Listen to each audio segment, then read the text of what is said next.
બગસરા મામલતદાર કચેરી ખાતે સૈયદ જ્ઞાતિ અંગે કરવામાં આવેલી કથિત અશોભનીય ટિપ્પણીને લઈ આવેદનપત્ર આપવામાં આવ્યું। પોરબંદર ખાતે યોજાયેલ એક જાહેર કાર્યક્રમમાં અબ્દુલ સત્તાર હમદાણી ઉર્ફે સત્તાર મૌલાના દ્વારા કરવામાં આવેલી કથિત ટિપ્પણીને લઈ સુન્ની મુસ્લિમ સમાજમાં રોષ જોવા મળ્યો। આવેદનપત્રમાં સૈયદ કોમના પૂર્વજો મોહરમ પર્વ અને તાજિયા અંગે કરવામાં આવેલી કથિત અભદ્ર ટિપ્પણી સામે વાંધો વ્યક્ત કરવામાં આવ્યો હતો।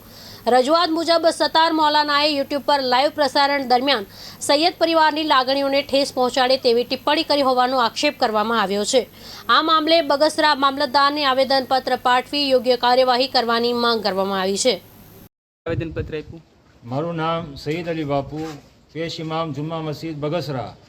બગસરાની સુન્ની મુસ્લિમ જમાત તરફથી આજ મામલતદારશ્રીને આવેદનપત્ર આપવામાં આવે છે કે પોરબંદરના રઈસ અબ્દુલ સત્તાર હમદાણી જે મૌલાના છે તેને અમારા ઇમામે અલી મકામ ઇમામે હુસૈન અને એની આલના વિશે જે ગલત શબ્દો બોલ્યા છે તે બાબતે આજ મામલતદારશ્રીને આવેદન દેવા આવેલ છે કે તેની જે છે કાર્યવાહી સખ્તમાં સખ્ત કરે અને તેને કડીમાં કડી સજા મળે એવી અમારી અપેક્ષા છે।